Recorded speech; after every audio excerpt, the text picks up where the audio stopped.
Hi everyone. This is the first video I'm making for you, and it's the intro video to get you started thinking about some things before you dive into our next text, and that is Incidents in the Life of a Slave Girl by Harriet Jacobs. I think you're going to really love this book. It's hard content-wise. It's difficult to be present with the stories that she's sharing with us, but it's really important, and it will set you up really well for some of the conversations that we're going to have. And it does a lot of work for us on many levels that you'll start to see how it all pieces together. So we are moving from rhetoric and from speeches to Martin Luther King's letter and Audre Lorde's essay, and now we're moving into our first complete text, and this is an autobiography. It is considered a slave narrative. That's the genre, because it's a narrative by a formerly enslaved woman, Harriet Jacobs, about her life. Harriet Jacobs originally used the pseudonym Linda Brent. So when you actually open the text and look at the preface, she will be signing it Linda Brent. And that wasn't just for dramatic flair, it was actually for survival. Jacobs was a formerly enslaved woman writing in the late 1850s. The book was published in around 1861, and this was a book about the most vulnerable, painful, unimaginable experiences that someone could possibly have. And so telling the truth about those experiences, especially ones around sexual violence and sexual exploitation, which content warning form a large part of her narrative, was risky to her and to her loved ones. And so she needed to protect herself by writing under a pseudonym at that time. So this is not just a slave narrative, it's actually one of the only first-person accounts that we have from an enslaved woman depicting the daily realities and the gendered realities, particularly the gendered realities of slavery in the American South. It's about survival and resistance, it's about motherhood, and it's about a life filled with impossible choices when every option available to her was an unthinkable one. So before we even get started with chapter 1 of the text, because you will dive in today, I want to turn us to the epigraph.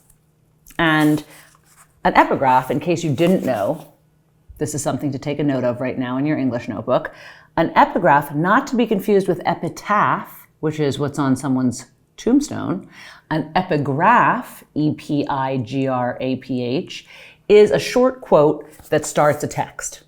I'm sure you've seen them before. Authors often include a short quote by another author to begin their text, and they set a tone. They might raise themes that are going to come up. They make the reader think, and they frame the text in ways that are really interesting.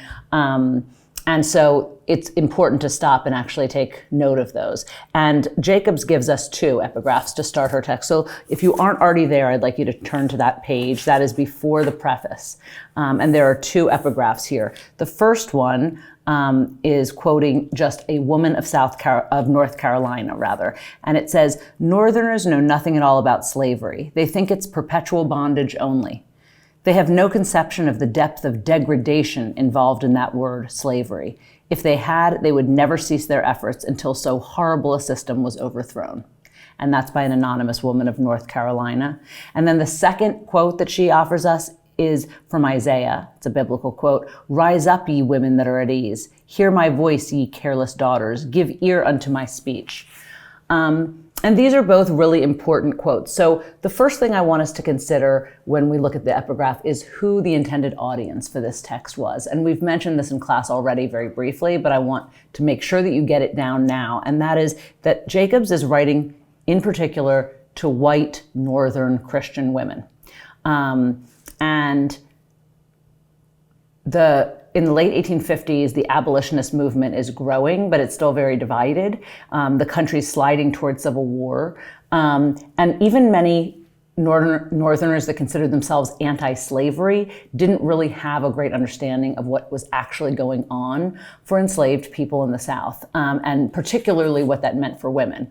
And so her first epigraph really is very focused on telling her audience, which a lot of her book does, Northern Christian white women, that their not knowing is actually part of the problem, right? And then there's also, she follows this with like a pointed biblical kind of call out, right? She's speaking directly to the comfortable religious white women who pride themselves on domestic virtue. And we're going to talk about that as well, like the kind of privilege and how privilege often blinds us to the irony of privilege is that you're blinded to your own privilege, right? I think that we've touched on this already. So we feel unsettled by these first couple of epigraphs, I think, and she does not shy away from unsettling her audience, but then there are moments where she really definitely panders to her audience a little bit as well.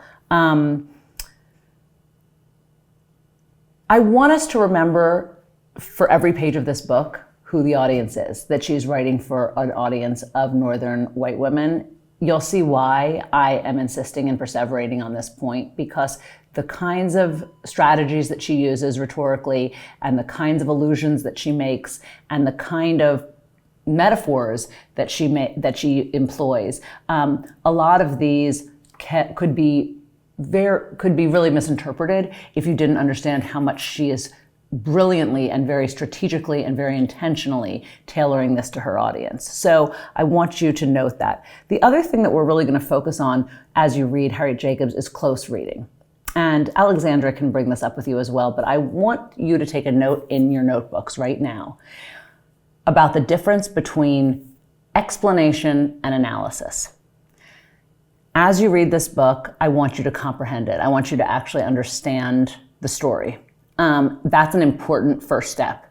And then I also want you to take the next step, which is to dive into the language and wrestle with it and consider why one word is so important, or one syntactical structure is so important, or one bit of punctuation, or one structural move is so important that we want to close read it and that it deepens our understanding of the text as a whole, because that's the art of literary analysis. And this is where we really get started with that in 11th grade. And let's start right here with that first epigraph, with the word degradation. I want you to think about the word degrade or degradation. I want you to take out a dictionary, if there are dictionaries in the room.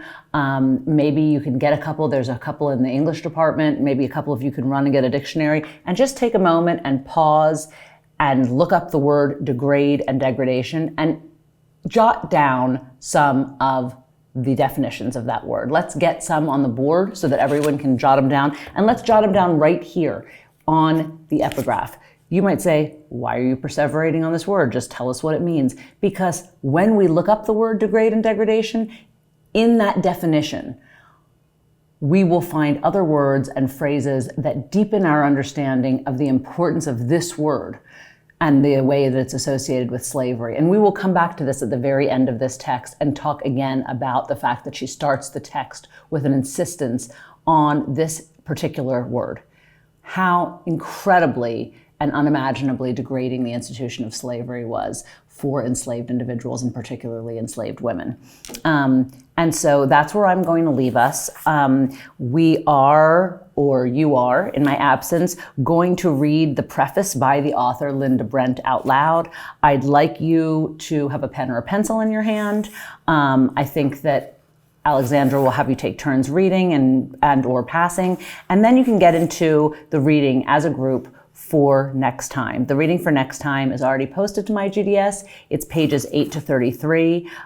It's the first few chapters, and you'll start that reading today and start getting notes underway, and I hope that's really helpful. I miss you all already, but you're in great hands. I hope you really enjoy this book, and let's really commit to taking great notes. Notes in the book, notes in our English notebook, and then we're going to have opportunities to use our composition book as well coming up to do some of our close reading. Thanks so much, and I will see you soon.